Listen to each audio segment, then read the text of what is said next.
오늘은 디모데이의 포스라는 제목으로 함께 말씀을 나누고자 합니다. 저에게는 여러분이 알다시피 세 아들이 있습니다. 아들만 셋 있다 보니까 성도님들이 종종 그런 질문을 합니다. 목사님, 세 아들 중에서 과연 누가 목사님이 지금 하시고 있는 이 일처럼 목사가 될 사람이 나오겠습니까? 그렇게 질문을 해요. 제 아이들부터 들어본 적이 한 번도 없는 이야기여서 제가 대답을 못하고 있으면 그렇게 이야기합니다. 목사님이 생각하시기에 몇 번째 아들이 이 목사감으로 좀 적당할 것 같습니까? 라는 질문합니다. 그때 그 질문을 받으면 제가 대답은 못하지만 마음속으로는 생각해 봅니다. 만약에 우리 세 자녀 중에 목사가 된다면 어떤 아이가 이 목사에 걸맞는 아이가 될까? 그런 성품이 있고 그런 어떤 기질이 있고 그런 어떤 믿음이 있을까라는 생각을 종종 해 봅니다. 그러면서도 아직까지는 그에 대한 답을 잘 찾지는 못하고 있습니다. 성경에서도 이러한 고민을 한 사람이 한 명 있습니다. 그에게도 아들이 셋이 있었습니다. 말년에 누구에게 자신의 신앙을 계승하여 교회를 세워갈 것인가 고민하고 있었던 사람입니다. 그 고민의 주인공은 바로 바울입니다. 바울이 아들이 셋 있다라고 하는 이야기를 어떤 분들은 처음 듣는 분도 계실 겁니다. 그런데 성경을 자세히 읽어보면 성경에서는 바울이 믿음 안에서 그리고 갇힌 자 중에서 그리고 참 아들이라고 이야기했던 그런 표현을 통해서 아들이 셋 있다라고 이야기합니다. 그 아들 중에 한 명이 디도라고 하는 아들이고요. 또 한 명은 그가 갇힌 자 중에서 낳았던 아들 오네시모라고 하는 아들이고 또 한 명이 이제 오늘 우리가 살펴볼 디모데라고 하는 아들입니다. 근데 이 사람들 세 사람의 어떤 성품이나 기질이나 그런 어떤 그 신앙을 면밀히 살펴보면 참 다 귀한 사람들입니다. 특별히 디도라고 하는 인물을 좀 우리가 들여다보면 이 디도는 바울에게 있어서 큰 의지가 되었던 그 맏아들 같은 역할을 했던 사람입니다. 어려울 때마다 디도가 나타나서 힘든 문제를 해결했고 또 주변에 흔들리지 않고 강직함으로 해야 될 일을 끝까지 완수했던 인물이 디도라고 하는 인물이었습니다. 그리고 오네시모라고 하는 인물은 바울이 감옥 중에서 만난 도망친 노예였는데 그 노예가 복음을 받아들이고 난 후에 그의 삶이 바뀌고 생활이 바뀌고 신분이 바뀌고 모든 것이 바뀌게 됩니다. 그래서 무익한 자였는데 유익한 자로 완전히 탈바꿈한 인물이 오네시모입니다. 그러니까 이 오네시모 안에는요 극적인 이야기 스토리를 가지고 있었던 인물입니다. 그러니까 이 사람이 복음을 전하면 얼마나 훌륭할까 하는 생각을 할 정도로 놀라운 스토리를 가진 인물이 이 오네시모입니다. 이에 비하여 성경을 볼 때 디모데에 대해서 이야기할 때는 자세히 들여다보면 디모데는 유약하고 그리고 섬세한 성격에다가 스트레스에 약해서 병에 자주 시달렸던 인물이다라고 표현하고 있습니다. 세 아들 중에서 육신적으로 볼 때는 제일 약해 보이는 인물이 디모데였습니다. 그런데 바울은 그 셋 중에서 그 세 사람 중 세 아들 중에서 자신의 그 교회 그리고 자신의 복음 믿음을 이어갈 그 신앙의 경주를 이어갈 자로 믿음의 바통을 전수해 준 사람은 다른 사람이 아니라 디모데였다라고 성경은 이야기합니다. 저는 이러한 선택의 이유가 좀 궁금해서 성경을 들여다보니까 바울이 디모데 안에서 그 디모데의 내면에서 발견한 것이 있었겠다 하는 생각을 하고 들여다보았습니다. 바울은 외면이 아니라 중심을 보았습니다. 어떤 상황에서도 흔들리지 않고 복음 중심으로 살아갈 수 있는 진짜 믿음을 가진 사람, 그것이 디모데 안에 있음을 보게 된 것입니다. 그럼 바울이 보았던 그 진짜 믿음, 진짜의 그 모습이 무엇이었는가? 바울이 마지막 말년에 이제 인생의 말년에 죽음을 얼마 앞두지 않고 이제 편지를 하나 보내는데요. 그게 서신의 마지막 서신입니다. 그게 디모데 후서라고 하는 서신에서 이제 디모데에게 편지를 보내면서 디모데가 어떠한 인물이고 디모데가 어떠한 믿음을 가졌는지를 조금씩 거기에서 드러내 보여주고 우리에게 알게 해줍니다. 오늘 디모데 후서의 말씀을 통해서 디모데 안에 있는 그 빛이 무엇이었는지를 좀 하나씩 살펴보려고 합니다. 첫 번째로 바울이 디모데를 선택하게 된 이유는 디모데 안에 있는 거짓이 없는 믿음을 바울이 보았기 때문이다라고 말합니다. 디모데후서 1장 5절에 이렇게 기록되어 있습니다. 이는 내 속에 거짓이 없는 믿음이 있음을 생각함이라. 이 믿음은 먼저 내 외조모 로이스와 내 어머니 유니게 속에 있더니 내 속에도 있는 줄을 확신하노라. 그러니까 바울이 디모데를 보니까 그 안에 거짓이 없는 믿음을 보았는데 이 믿음은 디모데에게서 먼저 생겨난 것이 아니라 그의 외할머니 로이스와 그리고 어머니 유니게 속에 있었던 그 믿음이 그 자녀 손자에게도 동일하게 있음을 보고 바울이 택하였다라고 이야기를 합니다. 거짓이 없는 믿음이다라고 하는 이 표현은 원어의 의미로는 위선적이지 않고 꾸미지 않는 믿음이다라고 하는 말이에요. 다른 말로 하면 진짜 믿음이에요. 그러니까 꾸민 믿음이 있고 가짜 믿음이 있고 진짜 믿음이 있다라고 하는 표현입니다. 참 이 말씀을 읽을 때 좀 두려움으로 다가오는 부분도 있었습니다. 우리의 믿음 가운데 진짜 믿음이 있고 꾸며낸 믿음이 있고 가짜 믿음이 있다라고 하는 거예요. 다 같이 예수를 믿는다고 하고 예배의 자리에 있음에도 불구하고 그 믿음의 동기와 믿음의 목적이 무엇이냐에 따라서 어떤 사람은 꾸며낸 믿음으로 예배의 자리에 있고 어떤 사람은 진짜 믿음으로 하나님을 찾으며 그 자리에서 하나님께 예배하고 있다라고 하는 거예요. 바울은 그런데 디모데 안에 꾸미지 않는 외식적이지 않는 그 순수하고 거짓이 없는 믿음을 보았다라고 말하고 있습니다. 디모데라고 하는 이름의 의미를 좀 찾아보았더니 이 이름이 참 의미가 있더라고요. 그래서 저는 만약에 성도님들이 성경적인 이름으로 우리의 자녀의 이름을 지을 때 무엇이 좋겠습니까? 라고 말할 때 디모데를 좀 추천해 주고 싶다라는 생각이 들었어요. 근데 어떤 분들은 이제 솔로몬이라고 하는 이름을 좀 짓는 분들이 계시더라고요. 그러니까 성경을 읽어보니까 솔로몬이 지혜도 많았고 부도 많았고 첩도 많았고 뭐 여자도 많았고 뭐 모든 게 다 많았으니까 우리 자녀도 그렇게 살면 좋겠다 하는데 사실 성경을 읽어보면 솔로몬이 온전치 못한 짓을 참 많이 했던 부분들이 있습니다.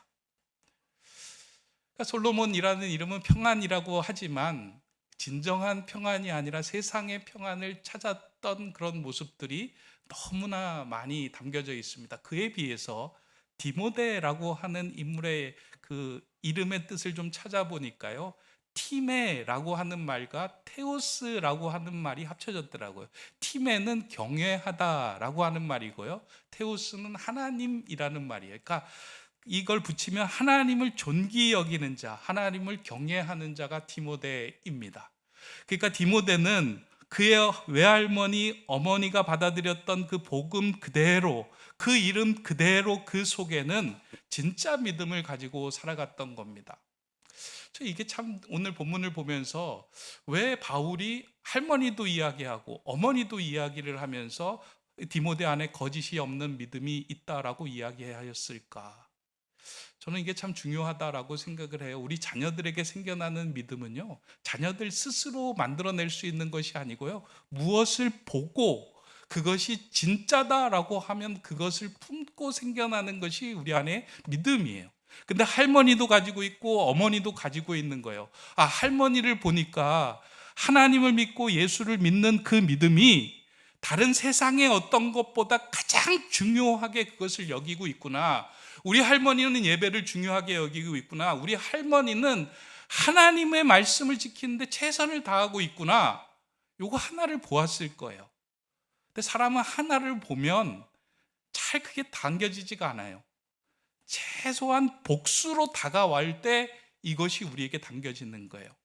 어머니의 신앙을 보았더니 우리 어머니도 세상의 돈보다 하나님이 더 중요하다고 이야기하네. 저것이 진짜구나. 저 믿음이 진정한 믿음이구나 라고 디모데가 생각하며 그 속에 거짓이 없는 믿음을 담게 된 것입니다. 바울이 보았던 것 가장 중요했던 그 핵심이 무엇이었냐면 가짜 믿음이 아니라 오직 하나님만이 내 삶의 주인이시며 내 인생의 전부이십니다 라고 고백할 수 있는 그 믿음이 디모데 안에 살아있는 것을 그가 보게 된 것입니다. 저는 참 중요하다라고 생각을 합니다. 비록 세상적인 시선으로 보면 디모데는 육신은 약하였지만 하나님을 향한 그의 마음만큼은 진심이었고 하나님을 존귀하게 여기는 삶을 살았습니다. 그 진짜 믿음, 그 거짓 없는 믿음이 바울의 믿음을 계속 계승할 수 있었고 교회를 세워갈 수 있는, 그리고 하나님의 나라를 위하여 일할 수 있는 건강한 힘이 된다라고 하는 것을 그가 보았습니다. 구약에서 보면 하나님께서 이스라엘 왕으로 다윗을 세울 때도 동일한 그런 방법을 택하십니다. 하나님께서 사무엘을 보내 이새의 집으로 보내죠. 이새의 집에도 아들이 많이 있었습니다. 그래서 그 아들을 하나씩 사무엘 앞으로 보내면서 하나님 나라에, 그리고 이스라엘의 왕이 될 사람이 누구인지 보고 그에게 기름 부으라라고 했을 때 정말 외형적으로, 외모적으로, 성품으로, 기질로 모두 뛰어난 사람들이 지나갔지만 하나님은 그 외면과 외형을 보지 않고 중심을 보고 난 후에 다윗을 택하여 그에게 기름을 붓고 이스라엘 왕으로 세우겠다라고 약속합니다. 그러면서 사무엘을 통해 그렇게 얘기하죠. 사람들은 뭘 봐요? 외모를 보거니와 나 여호와는 중심을 본다. 그의 안에 진짜 믿음이 있는지를 본다라고 하는 거예요. 진짜 믿음이 있을 때 그 믿음은 한 생명을 살리고 다른 주변의 어두움까지 밝히는 빛으로 그 영향력을 감당할 수 있습니다. 제가 이 말씀을 준비하면서 참 이렇게 마음속에 그 기도가 나왔고요. 또 하나님 앞에서 좀 기도했던 그런 부분들이 있습니다. 과연 이 앞에 서 있는 나는 그 진짜 믿음으로 계속 하나님 앞에서 온전하게 살아가고 있는가? 나는 정말 하나님이 내 삶의 주인이시며 오직 나의 왕으로 나는 섬기며 살아가고 있는가? 혹시 내가 그 진짜 믿음이 없어서 우리 성도들에게 그 믿음이 제대로 전달되고 있지는 않는 것은 아닌가 하는 생각을 했습니다. 이건 아마 저만의 생각이 아닐 겁니다. 오늘 우리의 자녀들에게도 우리는 믿음을 계승해야 할 그런 역할을 가지고 있는 부모들입니다. 여기에 부모가 아닌 자녀들도 있겠지만 모든 사람들은 다 그 믿음을 계승해야 나가야 할 그런 역할을 가지고 있습니다. 그러면 우리 안에 꼭 필요한 것이 무엇이냐면 진짜 거짓이 없는 믿음입니다.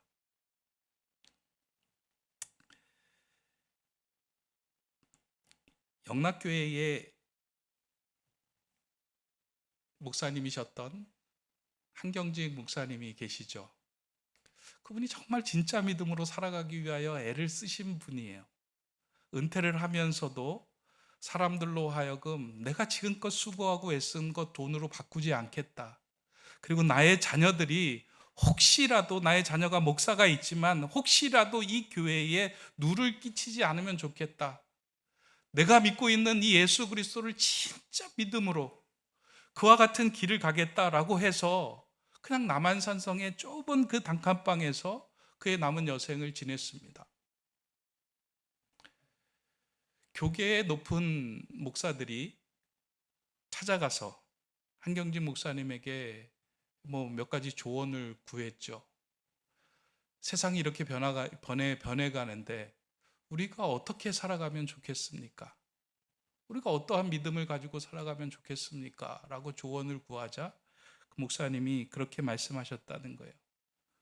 목사님들, 예수 진짜 잘 믿으시기 바랍니다. 그 한마디만 남기셨다는 겁니다. 그 이야기를 듣고 큰 충격들을 받으셨다라고 하는 이야기를 읽은 적이 있습니다.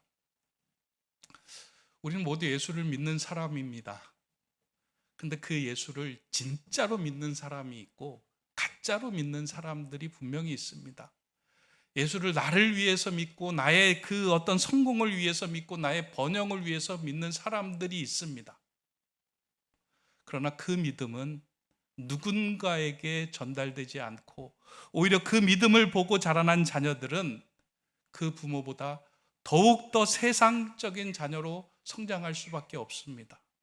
그러나 진짜 믿음을 가지고 진짜 복음을 붙들고 진짜 예수로 살아가는 자의 모습을 우리의 자녀들이 볼 때 그 아들의 마음속에, 그 자녀의 마음속에 진짜 거짓이 없는 믿음이 심겨집니다. 오늘 이 말씀 앞에 하나님께서 우리를 다시 세우십니다. 우리의 믿음은 어떠한 믿음으로 살아가고 있는가? 저와 여러분, 힘겹지만 다시 한번 하나님 앞에서 내 신앙은 과연 돈으로 바꾸어낼 수 있는 신앙은 아닌가? 내 신앙은 성공이 다가오면 버리고 마는 그런 가벼운 신앙이 아닌가? 내 신앙은 험한 일이 다가오기만 하면 하나님을 외면하고 하나님을 원망하는 일이 아닌가? 이 모든 것들을 뛰어넘고 하나님이 내 삶의 주인이십니다라고 고백할 때 우리 안에 담겼던 그 거짓 없는 믿음은 우리를 살릴 뿐 아니라 우리 주변에도 우리의 자녀들에게도 선한 영향력으로 그들을 온전하게 세워가는 빛이 될 겁니다. 그런 빛을 세워가는 저와 여러분 되기를 주님의 이름으로 축원합니다. 두 번째, 바울이 디모데를 택한 이유를 성경에서 찾아보니 그가 성경 안에 거하는 삶이었다라고 말하고 있습니다. 본문 디모데후서 3장 15절, 오늘 우리가 읽은 본문의 말씀입니다. 또 어려서부터 성경을 알았나니 성경은 능히 너로 하여금 그리스도 예수 안에 있는 믿음으로 말미암아 구원에 이르는 지혜가 있게 하느니라. 디모데는 어려서부터 말씀을 배웠고 그 말씀 안에 머물렀던 사람입니다. 단순히 성경을 지식적으로 알아가는 사람이 아니라 성경이 자신을 읽을 수 있도록 성경 안에 머물렀던 삶을 살았습니다. 우리도 말씀을 읽다 보면 어느 순간에 내가 성경을 읽는 것이 아니라 성경이 나를 읽고 있다라고 생각할 때가 있습니다. 내가 성경을 읽다가 보면 그 말씀이 나에게 깊게 찔림으로, 은혜로 다가와서 그 자리에 무릎을 꿇고 하나님 앞에 나의 잘못과 하나님께 감사로 고백하며 기도할 때가 종종 있습니다. 만약에 그런 경험이 없으시다면 여러분들도 성경 가운데 머무르며 그 성경이 우리 자신을 읽도록 해야 합니다. 바울은 디모데의 모습 속에서 말씀으로 호흡하며 살아가는 모습을 정확하게 보았습니다. 디모데를 살아가게 하는 동력이 세상의 지식이 아니라 하나님의 말씀임을 보았기에 그가 배우고 확신한 일에 너는 계속 거하라 라고 말씀합니다.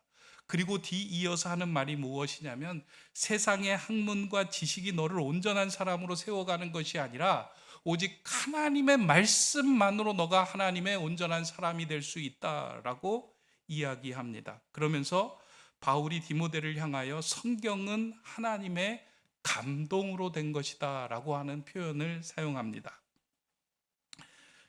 하나님의 감동이 무엇일까요? 하나님의 감동을 받아서 내가 감동받았는데 뭐 받아서 써라 라고 한 걸까요?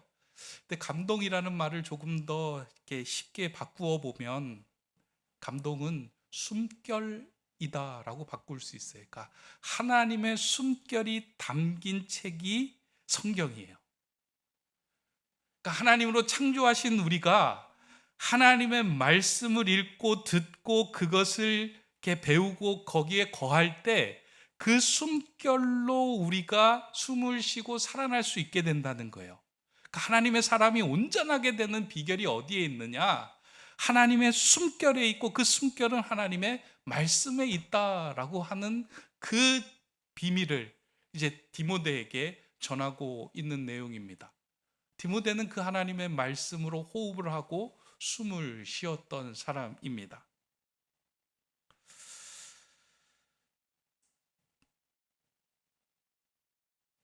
우리가 하나님의 사람으로 창조되었잖아요. 하나님의 사람으로 창조되었을 때는 흙으로 지어졌는데 그 흙이 온전한 하나님의 사람으로 되기 위해서 하나님의 생기가 덧입혀졌을 때 하나님의 사람으로 움직여졌잖아요.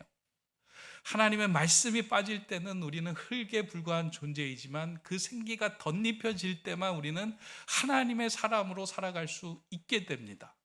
그러니까 하나님의 말씀을 떠나서 하나님의 말씀으로 호흡하지 않는다라고 하면 사실 우리는 하나님께 속한 사람이 아니라 사실은 세상에 속한 사람일 수밖에 없다라는 거예요.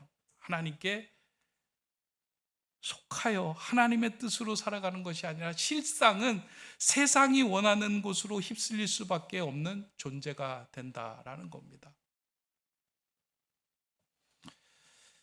바울이 살던 시대를 보면 지금 시대와 다를 것이 없는 시대였습니다.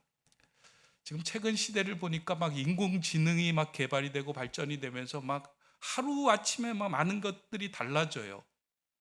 그러다 보니까 예전에는 아이들이 숙제할 때 막 집에 와서 울면서 숙제했던 애들이 이제는 뭐 컴퓨터 한 대만 있으면 숙제하면 선생님이 만들어내는 것보다 더 좋은 과제를 내곤 하는 시대가 되었어요. 그러다 보니까 부모도 이 아이에게 뭐라고 이야기를 해야 될까, 어떤 것을 가르쳐야 될까라고 하는 것에 혼동이 오는 시대가 되었습니다. 공부가 더 필요한 시대야? 뭐 뭘 더 가르쳐야 될 시대야? 라고 이야기했을 때 부모도 어디에 중심을 두고 말을 못하는 시대가 오늘의 시대가 된 것 같습니다. 근데 그 바울이 살고 있었던 그 시대를 보면 그 당시에 그리스의 철학과 사상이 대두되면서 신중심 사회에서 인간 중심 사회로 전환을 가져오는 엄청난 변화의 시기를 가져옵니다. 그래서 그 전에는 모든 것들이 신들이 중심으로 이루어졌던 그런 것들이었는데 어느 순간에 야, 사람이 해도 되네? 우리가 생각해도 되네? 하나님을 떠나고 신을 떠나서도 우리가 생각하고 사상만 가지고 있으면 우리도 무엇이든지 할 수 있게 되네? 라고 하는 생각들이 사람들에게 막 다가오는 거예요. 그러니까 사람들이 사상을 가지고 철학을 가지고 거기에 가서 기웃거리며 질문과 답과 지혜를 얻고자 하는 시대가 그와 같은 시대였어요. 그래서 교회 안에 있던 사람들도 복음 안에서 떠나서 바깥으로 나가는 일들이 참 많이 생겨났습니다. 이 상황에서 바울이 어떻게 해야 될까? 그러면 세상의 학문을 다 알고 그에 대한 답을 교회도 주어야 될까? 라고 고민하던 그 시기에 바울은 디모데를 택해서 디모데가 가지고 있는 그 말씀만이 우리를 온전하게 하며 하나님의 사람으로 제대로 세울 수 있는 가장 강력한 힘이다라고 하는 것을 전해주게 된 겁니다. 지난 2016년도에 바둑 기사인 이세돌과 인공지능 알파고의 대국이 있었습니다. 그때 사람들은 모두 다 알파고의 압승을 예측을 했죠. 세 판 그 대국을 치르는 가운데 모두 다 알파고가 이길 것이다 라고 생각을 했는데 그 가운데 두 번째 경기에서 이세돌이 승리를 하게 됩니다.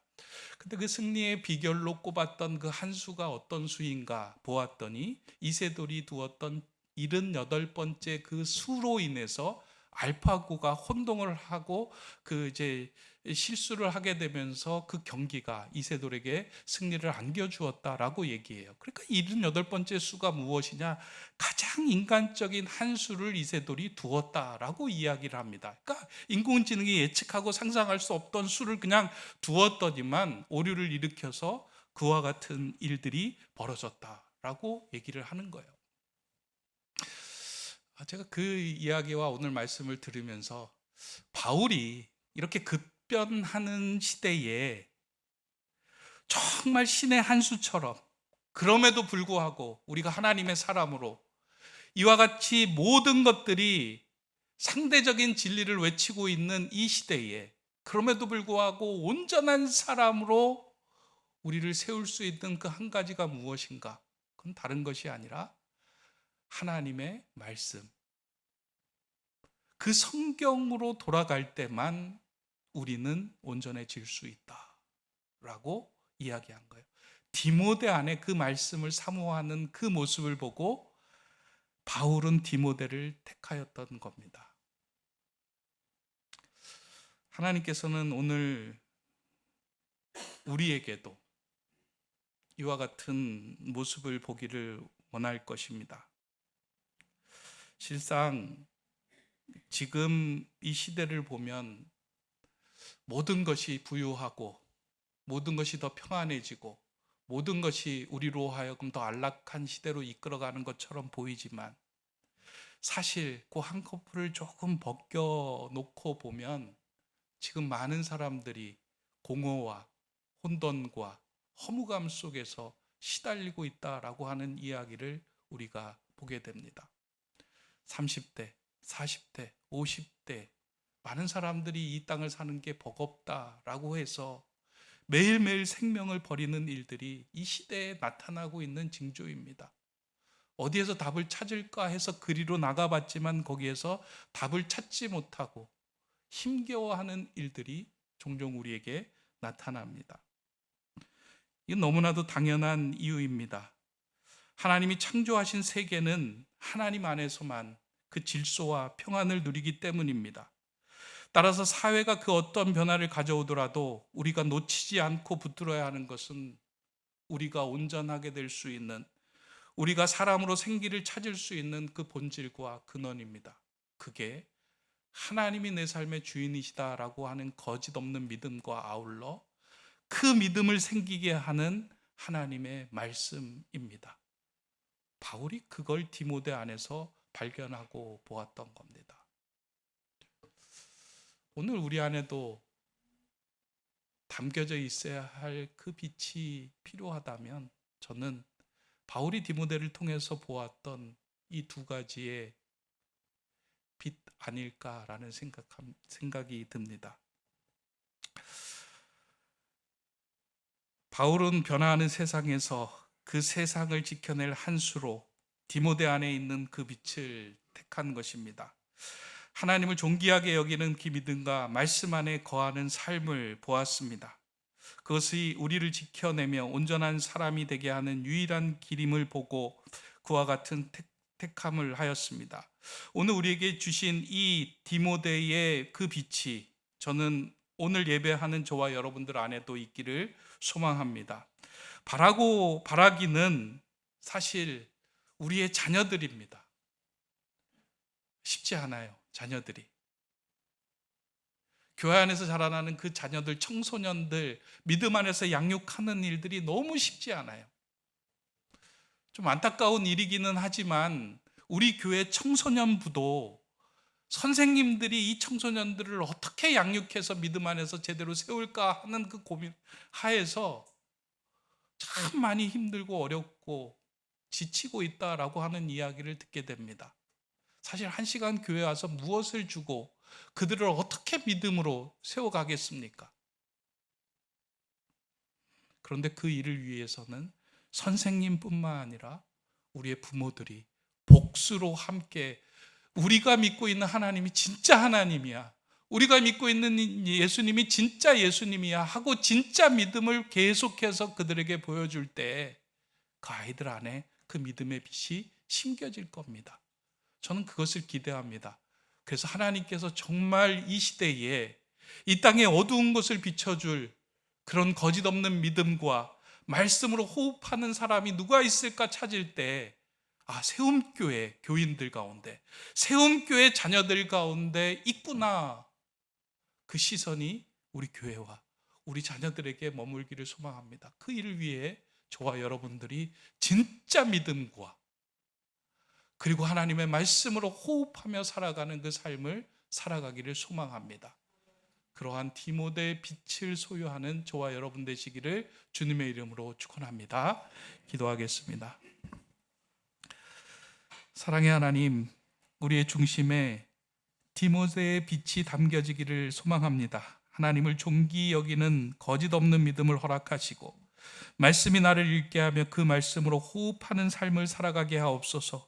우리 안에 담긴 진짜 믿음이 다음 세대의 디모데에 전해지게 하시고 하나님이 찾으시는 그 한 사람인 디모데가 우리 교회의 자녀들이 되게 하여 주시옵소서. 우리 교회의 성도들이 되게 하여 주시옵소서. 존귀하신 예수 그리스도의 이름으로 기도드립니다. 아멘.